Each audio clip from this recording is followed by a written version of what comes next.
Dream. Raju Reddy గారు నమస్తే అండి. నమస్తే. ఇంకా తెలంగాణ జరుగుతున్న phone tapping case. Phone tapping కేసులో ఇప్పటికే నలుగురు దాదాపు నెల రోజుల పైనే ఉన్నారు. రాధాకృష్ణ గారు, భుజంగరావు గారు, తిరుపతి అన్న, మొత్తం దీనికి ప్లాన్ చేస్తున్న ప్రణీత్ రావు. ఇందులో అది అందరూ చూపులు కూడా చెప్తుందంతా కూడా డైరెక్ట్ గా ప్రభాకర్ రావు గారు అంటున్నారు. కానీ ఇటీవల కాలంలో రాధాకృష్ణ గారు సెకండ్ టైం కస్టడీ తీసుకొని విచారణలో ఇదంతా కూడా కేసీఆర్ గారు చెప్తూనే చేశాం.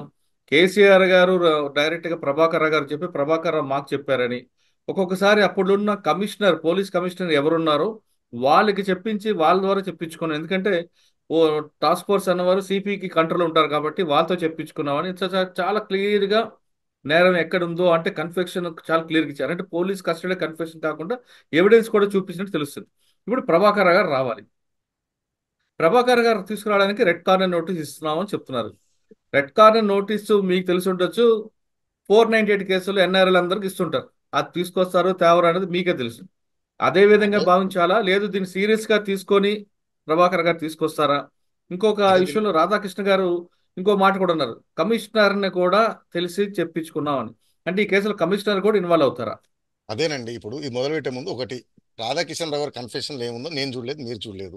ఉమ్, జనరల్ గా అక్కడ ఇక్కడ వస్తున్న కథనాల ద్వారా మనం స్పెక్యులేట్ చేస్తున్నాం కాబట్టి I might be wrong also. Okay. ఒకటి. తర్వాత అవినాష్ రెడ్డి గారి కేసులో పదే పదే చెప్తున్నాను, ఒకరి conviction will not lead to case and others. Um, అది ఓన్లీ ఫర్ ఫర్దర్ ఇన్వెస్టిగేషన్ ఉపయోగపడుతుంది. వారు ఎవరి పేరు ఏది చెప్తారో వారిపైన ఫర్దర్ ఇన్వెస్టిగేషన్. కేసు నిలబడాలంటే ఇండిపెండెంట్ ఎవిడెన్స్ తేవాల్సిందే, కొరాబరేటింగ్ ఎవిడెన్స్ తేవాల్సిందే. ఓకే. ఒకటి. రెండోది, ఇప్పుడు కమిషనర్ గారి చెప్తేనే చెప్పి చేశారంటే అది కూడా మళ్ళీ చూడాలంటే కమిషనర్ గారికి ఏం చెప్పారు, ఆయన ఒక్కోసారి innocent గా ఆర్డర్స్ పాస్ చేయొచ్చు. నేను ఇంతకుముందు అన్నాను కదండి, పైవారు పలానా పని చేయని చెప్తాడు, కింద అతను పోయి ఆయన ఇష్టం వచ్చినట్టు చేసుకొని వస్తాడు, ఉమ్, అవును. Exceeding is authority. కాబట్టి కమిషనర్ ఏంటంటే ఈ కేసు కొద్దిగా ముందు పోయి మన ముందు డాక్యుమెంట్ వచ్చేంత వరకు మనకు తెలియదు. సరే, ఓకే. ప్రభాకర్ రావు గారు అంటున్నారు రెడ్ కార్నర్ నోటీస్ గురించి కొంచెం ప్రజలకు తెలిసినట్టు చెప్తా. మీరు ఎందుకంటే అపోహ ఉంది 498 కేసులలో తేరు, 498 కేసులలో తేరు అని. 498 కేసులో తేల్పడం కాదు, అమెరికా ప్రభుత్వం అప్పచెప్పదండి, బ్రిటిష్ ప్రభుత్వం అప్పచెప్పదండి. దానికి రెండు కారణాలు. ఒకటి, భారతదేశానికి ఎన్నో దేశాలతోటి ఎక్స్ట్రాడిషన్ ట్రీటీలు, ఒప్పందాలు ఉంటాయి. ఈ ఒప్పందాలు ప్రపంచవ్యాప్తంగా ఎందుకు చేసుకుంటారంటే, మనం యూకే తోటి అమెరికా తోటి చేసుకోవాలి. యూకే అమెరికా కూడా ఇష్టం, ఎందుకంటే యూకేలో అమెరికాలో నేరం చేసినోడు ఎగురుకుంటూ వచ్చి ఇండియాలో పడ్డాడు అనుకోండి, ఉమ్. వాళ్ళకి సో ఇది మ్యూచువల్లీ బెనిఫిషియల్ గా చేసుకుంటారు. సో దానికి అదే కండిషన్. నేరస్తులు ఇచ్చిపుచ్చుకోవడం ఒప్పందం ఉంటాం కదా. సో ఇద్దరు దేశాలకు బెనిఫిట్ అది ఉన్నప్పుడు మాత్రమే మీకు ఎక్స్ట్రాడిషన్ పాసిబుల్. అవును. ఒకవేళ లేదనుకోండి, లేకపోయినా ఇబ్బంది లేదు, అప్పుడు ఇంటర్పోల్ సహాయంతో ఆ దేశానికి రిక్వెస్ట్ పెట్టుకొని ఆ దేశం వాళ్ళకున్న రూల్స్ రెగ్యులేషన్ ప్రకారం చూసుకొని అప్పజెప్పాలా వద్దా అని వారు నిర్ణయం తీసుకుంటారు. 498 ఎందుకు ఇవ్వరంటే, జనరల్గా ఎక్స్ట్రాడిషన్ ట్రీటీలలో ఫస్ట్ క్లాజ్లోనే ఏముంటుందంటే ఎవరిని ఎక్స్ట్రాడిట్ చెయ్యాలి అని ఉంటుంది. దాంట్లో ఓకే. ఎస్పెషల్లీ అమెరికా ఇండియా ట్రీటీలో ఏముంటుందంటే, ఆ జరిగిన నేరము ఈ రెండు దేశాల్లో అంటే ఎక్స్ట్రాడిట్ చేయవలసిన దేశంలో కూడా అది నేరం కింద ఉండాలి, ఏదో ఒక చట్టంలో. ఉమ్, సెక్షన్ వేరే ఉండొచ్చు, చట్టం వేరే ఉండొచ్చు, వారు నిర్వచనం కాస్త తేడా ఉండొచ్చు. ఓకే. బట్ ఇప్పుడు దొంగతనం ఉందనుకోండి, ఇండియాలో దొంగతనము, అమెరికాలో కూడా దొంగతనము క్రైమ్ కింద ఉంటుంది ఎక్కడో. అవును. సో రెండు దేశాల్లో అది క్రైమ్ కింద ఉండాలి చట్టాలలో, నెంబర్ వన్ కండిషన్. అచ్చా. Number two condition, 1 year and above శిక్ష పడే నేరాలు ఉండాలి. ఓ. ఈ రెండు. సో వరకట్నము నేరం అని ప్రపంచంలో ఏ దేశంలో ఉండదు. మన దగ్గరే. ఈ రుగ్మత దురాచారము భారతదేశానికే పరిమితం ఉమ్, జనరల్ గా. ఉమ్, ఏమైనా హిందూ సమాజం ఎక్కడ ఉంటే అక్కడ ఉంటుంది కానీ నేరం కింద పరిగణించరు. ఓకే. రెండోది, ఇంక మరపోతే మన దగ్గర కొంతమంది హైపర్ నేషనలిస్టులు అంటారు అనమాట. దేశభక్తి ఎక్కువైన బ్యాచ్ ఒకటి ఉంటుంది, ఈ మధ్యన చూస్తున్నాడు కుంపల్లి మా. ఈ దురాచారం కూడా బ్రిటిష్ వారే తెచ్చారు భారతదేశానికి అని అంటారు. సో ఏది చెప్పినా చెప్పకపోయినా అది మన దేశానికే పరిమితం. కాబట్టి మీరు 498 మీద ఎక్స్ట్రాడిషన్ వేసారు అనుకోండి, ఉమ్, అమెరికాలో నేరం కాదు అది. రైట్. కాబట్టి అప్పచెప్పరు. మూడో మోస్ట్ ఇంపార్టెంట్ కండిషన్ ఏంటిదంటే, ఇది ప్రభాకర్ రావు గారికి వర్తిస్తుంది, ఆ నేరం పొలిటికల్లీ మోటివేటెడ్ కేసు ఉండకూడదు. ఓహో. సో ఇప్పుడు ప్రాసెస్ ఏంటిదంటే, రెడ్ కార్నర్ నోటీసు నేరం చేసి తప్పించుకుని పోయిన వ్యక్తి ఎక్కడున్నాడో తెలియదు అన్నప్పుడు మనము త్రూ సిబిఐ, మనకు నోడల్ ఏజెన్సీ అవును. సెంట్రల్ గవర్నమెంట్ పంపిస్తే సెంట్రల్ గవర్నమెంట్ ఇంటర్పోల్కి నోటిఫై చేస్తుంది డీటెయిల్స్ ఇచ్చి.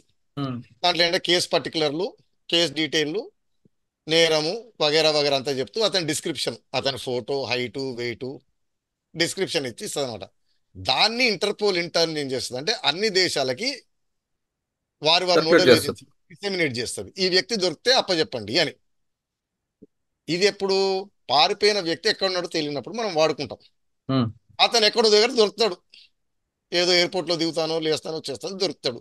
దొరికినాడు ఇమీడియట్ గా వారు పట్టుకొని ఇంటర్పోల్ ఏమంటారు ఇన్ఫార్మ్ చేస్తే, ఇంటర్పోల్ మన సిబిఐకి ఇన్ఫార్మ్ చేస్తే ఇంటర్న్ మన ఏజెన్సీకి ఇన్ఫార్మ్ చేస్తుంది. ఇది లెక్క. ఇప్పుడు ఓకే. ప్రభాకర్ రావు అమెరికాలోనే ఉన్నాడు అనుకోండి, రెడ్ కార్నర్ ఉమ్, అవసరం. ఎక్స్ట్రాడిషన్ కింద కొన్ని ఉంటాయి అన్నమాట. మన పోలీసు వ్యవస్థ సిబిఐతో కోఆర్డినేట్ చేసుకొని, ప్లస్ ఇక్కడ వచ్చేటప్పుడు సిబిఐ పెద్ద పాత్ర ఉండదు, మన ఎక్స్టర్నల్ అఫేర్స్ మినిస్ట్రీ పాత్ర ఎక్కువ ఉంటుంది. ఎందుకంటే ఎక్స్ట్రాడిషన్ ట్రీటీలో ఎక్స్ట్రాడిషన్ రిక్వెస్ట్లు త్రూ కన్సులార్ ఏజెన్సీస్ పంపించాలన్నమాట. ఓకే. మనం మన ఎక్స్టర్నల్ అఫేర్స్ మినిస్ట్రీకి నోటిఫై చేస్తే ఎక్స్టర్నల్ అఫేర్స్ మినిస్ట్రీ అమెరికాలో ఉన్న మన ఎంబసీ రాయబారికి నోటిఫై చేస్తారు. మన రాయబారి ఏం చేస్తారంటే వాళ్ళ ఎక్స్టర్నల్ అఫేర్స్ మినిస్ట్రీ ఉంటుంది, స్టేట్ డిపార్ట్మెంట్ అంటారు అమెరికాలో, వారికి ఇస్తారు. స్టేట్ డిపార్ట్మెంట్లో ఒకటి ఆఫీస్ ఆఫ్ జస్టిస్ అని ఒకటి ఉంటుందండి. అక్కడ పంపిస్తే వాళ్ళ state department external affairs ministry చూసి ఈ కేసులో పస ఉందా లేదా, ఎక్స్ట్రాడిషన్ చేసే అంటే ప్రైమా ఫేసి ఉందా లేదా అని చూస్తుంది. ఉంది అనుకుంటే వాళ్ళకి డిపార్ట్మెంట్ ఆఫ్ జస్టిస్ అంటారు, మన హోమ్ మినిస్ట్రీ లాగా. ఓకే.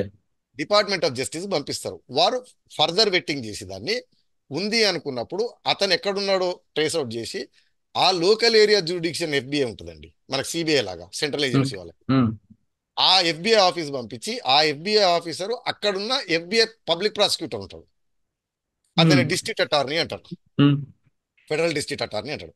ఓకే. అతని ద్వారా కోర్టులో పిటిషన్ వేపిస్తారు. ఆహా. ఆ పిటిషన్ రెండు రకాలు, ఒకటి ప్రొవిజనల్ అరెస్ట్ అని ఉంటుంది. అతను అక్కడి నుంచి కూడా పారిపోయే అవకాశం ఉంది తెలవంగానే అని అనుకున్నప్పుడు మన ఉమ్, ప్రభుత్వం రిక్వెస్ట్ పెడుతుంది. ప్రొవిజనల్ అరెస్ట్ అంటే ఇమీడియట్ గా అరెస్ట్ చేసి పట్టుకోండి పారిపోకుండా అని. ఓ, ప్రొవిజనల్ అరెస్ట్ చేసి అక్కడ కోర్టులో ప్రవేశపెట్టి మనం ఇచ్చిన డాక్యుమెంట్లన్నీ ఆ పబ్లిక్ ప్రాసిక్యూటర్ సబ్మిట్ చేస్తాడు అనమాట. కోర్టు వారు పరిశీలించి ఉంది అనుకుంటేనేమో అతన్ని అరెస్ట్ లో పెడతారు, లేదు అనుకుంటే కండిషన్స్ పెట్టి బెయిల్ ఇచ్చి వదిలిపెడతారు. కండిషన్స్ ఉంటాయి, పారిపోకూడదు, ఉమ్, అక్కడే ఉండాలి. ఉమ్, ఇచ్చిన తర్వాత మన మెయిన్ ఎక్స్ట్రాడిషన్ పిటిషన్ వేస్తాం. అంటే మనం కాదు, అక్కడున్న district attorney FBI public prosecutor ఆయన వేస్తాడు అనమాట. మనం మన ఏజెన్సీ ఇక్కడి నుంచి అక్కడికి వెళ్ళి అతనితో ఉమ్, కోఆర్డినేట్ చేస్తాం, అతన్ని సపోర్ట్ చేస్తుంటారు. అక్కడ కోర్టు పరిశీలించిన తర్వాత ఇది ఎక్స్ట్రాడిషన్ ట్రీటీ ప్రకారం ఎక్స్ట్రాడిట్ చే కేసు, ఇది పొలిటికల్ మోటివేషన్ ఉందా లేదా, మూడో అతి ముఖ్యం ఇతని మానవ హక్కులకి ఏమైనా ప్రమాదం జరిగేది ఉంది అక్కడ, ట్రీట్మెంట్. ఈ మూడు సాటిస్ఫై అయితే ఎక్స్ట్రాడిషన్కి ఆర్డర్ ఇస్తుందండి. ఆర్డర్ ఇవ్వగానే ఎఫ్బిఐ మన పోలీస్కి హ్యాండ్ ఓవర్ చేస్తారు. మన పోలీసులు సంఖ్యలు చేస్తారో వేయరో కబుర్లు చెప్పుకుంటారు, ఏదో ఒకటి ఫ్లైట్లో తీసుకొని ఇక్కడ తీసుకొని వస్తారు. దీనికి ఓకే. ఇంకోటి ఉంటుంది, ఎక్స్ట్రాడిషన్ పైన ఒక ఆర్డర్ వచ్చిన తర్వాత దానిపైన అపీల్ ఉండదు. ఉమ్, అపీల్ అనేది ఉండదు. అక్కడ లోకల్ కోర్టు ఎక్స్ట్రాడిషన్ చేయండి అంటే ప్రభాకర్ రావు గారికి అపీల్ ఉండదు, కానీ ఒక అవకాశం ఉంటుంది, అదని రిట్ పిటిషన్ వేయొచ్చు, హేబియస్ కార్పస్. నా మానవ హక్కుల ఉల్లంఘన జరిగిపోతుంది అక్కడ అని హయ్యర్ కోర్టుకి వేసుకోవచ్చు, అదొకటి అవకాశం. అదే మన ఏజెన్సీకి ఎక్స్ట్రాడిషన్ డిస్మిస్ చేసింది అనుకోండి, ఇవ్వలేదు అనుకోండి, మనం రీఫైల్ చేయొచ్చు, మళ్ళీ ఎన్నిసార్లు అయినా రీఫైల్ చేసుకోవచ్చు. డిస్మిస్ చేసిన గ్రౌండ్స్ కవర్ చేసుకుంటూ ఉమ్, పలానా గ్రౌండ్ మీద మీ కేసు పైన మేము సాటిస్ఫై కాలేదు కాబట్టి ఇతన్ని ఎక్స్ట్రాడిషన్ చేయడానికి వీల్లేదు అని ఇచ్చింది అనుకోండి, ఆ గ్రౌండ్స్ కవర్ చేసుకుంటూ ఎన్నిసార్లు అయినా మనం ఎక్స్ట్రాడిషన్ వేసుకోవచ్చు అనమాట. ఓకే. సార్, ఇది ఇందులో ప్రాసెస్. పొలిటికల్ మోటివేటెడ్ కేసు అంటూ ప్రభాకర్ గారు అక్కడ చెప్పుకున్నారు అనుకోండి, ఆ విధంగా దానికి ఎవిడెన్స్ కూడా చూపిస్తే. అంటే 100% విజయ మాల్యా గారు చెప్పినది, నీరవ్ మోడీ గారు చెప్పినది అదే, నేను అనేది అదే. ఎవరు ఎన్నైనా చెప్పుకోవచ్చు, దానికి ఏజెన్సీలు పర్ఫెక్ట్ గా చూపెట్టగలగాలి ఇది పొలిటికల్ మోటివేటెడ్ కాదు, దీని వెనకాల ఇది ఉంది. ఎందుకంటే ఉమ్, ప్రతి ఒక్కడు మీకు అదే నేను చెప్తున్నా, మన దేశంలో ఎవరిని పట్టుకొని పోయినా నేను నిర్దోషిని, నేను చేయలేదు, చంద్రబాబు నాయుడు గారు స్కిల్ చేయలేదు, కవిత గారు లిక్కర్ స్కామ్ చేయలేదు, లేకపోతే పొలిటికల్. మీకు గమనిస్తారు లేదో, అసెంబ్లీలో వాడు బ్లూ ఫిలిం చేస్తే దొరుకుతాడండి ఎమ్మెల్యే. అవును. వాడిని అడగంగానే ఇది ప్రతిపక్షాల కుట్ర, నేను వెనుకబడిన తరగతి కాబట్టి దాడి, అరే చేసావో లేదో చెప్పకుండా. ఇది నార్మల్. ప్రభాకర్ రావు కూడా పొలిటికల్లీ మోటివేటెడ్, ప్రభుత్వం మారింది, నా రైవల్ ప్రభుత్వం వచ్చింది, ఇదిగో పేపర్ క్లిప్పింగ్లు, రేవంత్ రెడ్డి గారి గతంలో అంతు చూస్తానన్నాడు, ఇప్పుడు అవును. ముఖ్యమంత్రి. అందుకే అంత నేనంట చూస్తా అన్నాడు, కేసీఆర్ జైలు చెప్పినట్టు పంపుతానన్నాడు. అందుకే నేను చెప్తా ఉంటా, ఊరికే పనికిరాని స్టేట్మెంట్లు రిపీటెడ్ చేస్తుంటే ఈ ఫ్యూచర్ లో ఇబ్బంది పడుతుంటాం అనమాట. ఉమ్, ప్రభాకర్ రావు గారు డెఫినెట్ గా పట్టుకుంటాడు. ఇది రేవంత్ రెడ్డి గారు గతంలో అపోజిషన్ లీడర్ కింద ఉండి ఎలక్షన్ కాగానే మా ప్రభుత్వం కాగానే అంతు చూస్తా అంతు చూస్తా అంతు చూస్తా అన్నాడు కాబట్టి అంతు చూస్తాడు అని. అంత అప్పుడు మన చూస్తానాడు, ఏజెన్సీలు అక్కడ జైలుకి కూడా పంపుతానని స్టేట్మెంట్ ఇచ్చాడు, చూపిస్తాడు. ఇచ్చేసాడు, ఊరి కూడా తీస్తా అన్నాడు. ఇంకా నా హననం జరుగుతుంది అంటే పొలిటికల్లీ మోటివేటెడ్, నా మానవ హక్కుల హననం రెండు చెప్తాడు. దానికి మన ఏజెన్సీలు అది పొలిటికల్ స్టేట్మెంట్, అపోజిషన్ లీడర్. తర్వాత రేవంత్ రెడ్డి గారు చెప్పింది, నీ అంతు చూస్తా నీ తోలు తీస్తాను ఊరికే చెప్పలేదు. తమరు ఫోన్ ట్యాపింగ్ చేశారు, అవి ఆధారాలతో పట్టించి నీకు జైలుకి ఇస్తా పంపిస్తా అని అన్నాడు. చెప్పాడు. కాబట్టి కేసు పొలిటికల్ మోటివేటెడ్ కాదండి. పొలిటికల్ లీడర్ స్పీచ్ ఇచ్చాడు సరే, number one. Case politically motivated కాదు. ఇదిగో మా దగ్గర ఇప్పటి వరకు ఇన్వెస్టిగేషన్లు ఎస్టాబ్లిష్ చేసినాయి. ఫర్ ఎగ్జాంపుల్ రాధాకిషన్ రావు గారి కన్ఫెషన్ ఉమ్. అవునండి. ఇట్లాంటి. అప్పుడు అతను అంటాడు, ఈ కన్ఫెషన్ కొట్టి తీసుకుంటారండి, మా ఎవిడెన్స్ యాక్ట్ ప్రకారం కన్ఫెషన్ నాట్ అడ్మిసబుల్ అని. ఉమ్. అప్పుడు కన్ఫెషనే కాదండి, కన్ఫెషన్ ద్వారా వచ్చిన ఇంకొన్ని ఎవిడెన్స్ ఆధారాలు మా దగ్గర ఉన్నాయి. ఉమ్. అంటే ఎక్స్ట్రాడిషన్ కోర్టుకి ట్రయల్ జరగట్లేదు, ప్రైమా ఫేసి. సో పొలిటికల్లీ కాదండి, కేసులో పస ఉంది, ఆధారాలు ఉన్నాయి, అదొకటి ప్రూవ్ చేసుకొని ఉమ్. తీసుకొని రాగలగాలి. అంటే పోయిన తర్వాత జరిగేవి. సార్, ఇప్పుడు మీరు చెప్తున్న ప్రాసెస్ అంతా జరగాలంటే అక్కడ కోర్టు అనుమతి తీసుకొని తీసుకురావాలి కాబట్టి ఎన్ని రోజులు పట్టొచ్చండి రఫ్గా? జనరల్ గా ఎక్స్ట్రాడిషన్ కేసులు మొదలైన దగ్గర నుంచి 3 నెలలు, 4 నెలలు, 6 నెలలు మాక్సిమం, అంతకంటే ఉండదు. అచ్చా. అంటే అంటే మళ్ళీ వింత గుండా. కడతారు, విజయ్ మాల్యా గారు ఏళ్ళు తరబడి జరుగుతుంది అని ఒకటి. ఉమ్. రెండోది, మన దేశంలో ప్రజలకి కామన్ బిలీఫ్, ఎస్పెషల్ మన తెలుగు ప్రజలకి, విజయ్ మాల్యా డబ్బులంతా ఇక్కడ ప్రభుత్వం తీసుకొని ఇతని డబ్బుల్ని వాళ్ళు ఎంజాయ్ చేస్తూ అతన్ని పంపించట్లేదు. ఉమ్. అలాగనే ఇంగ్లాండ్ చాలా ధనిక దేశమేనండి, తప్పండి. అతని పైన ఎక్స్ట్రాడిషన్ తీసినప్పుడు అతను పొలిటికల్లీ మోటివేటెడ్ అన్నాడు. అక్కడ జైలు పరిసరాలు బాలేవు, నా మానవ హక్కుల ఉల్లంఘన జరుగుతుందంటే ఇక్కడి నుంచి ఒక టీంని పంపించి అర్ధర్ రోడ్ జైలుని పరిశీలించి ఆ రిపోర్ట్ ఇక్కడ కోర్టు వారు తీసుకొని కొన్ని సజెషన్లు కూడా చేశారు. ఒక కిటికీ పెట్టండి అయ్యా, సూర్యరశ్మి రావట్లేదు, వెంటిలేషన్ లేదు అని.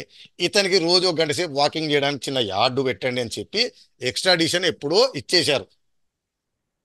విజయమాల్య అంటే ఇక్కడ గొప్పతనం ఏంటంటే, ఒక కోర్టు ఇచ్చిన తర్వాత అప్పీల్ పోరండి. ఎందుకంటే అప్పీల్ పోతే మన దగ్గర 30 ఏళ్ళు లాగుతాం అన్న దానిపైన పోతారు. ఇక్కడ అప్పీల్ 3 నెలల్లో పోతుంది. పైనుంచి అప్పీల్ ఉమ్. వచ్చి టైం వేస్ట్ చేసినందుకు పెనాల్టీ కట్టమంటారు.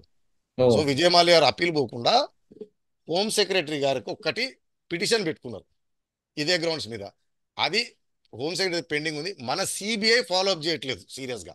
అచ్చా అచ్చా. విజయమాల్యా గారి పైన వచ్చేసింది ఎక్స్ట్రాడిక్షన్ ఏమని ఇక్కడ కోర్టు ఇచ్చేసింది. ఉమ్. ఈ లోపల మనకు 2 ఏళ్ళు 3 ఏళ్ళు కోవిడ్ లో పోయింది. అవును. సిబిఐ కనుక రెగ్యులర్ గా పర్సూ చేస్తే ఇక్కడ ఆయన కూడా వచ్చేస్తాడు.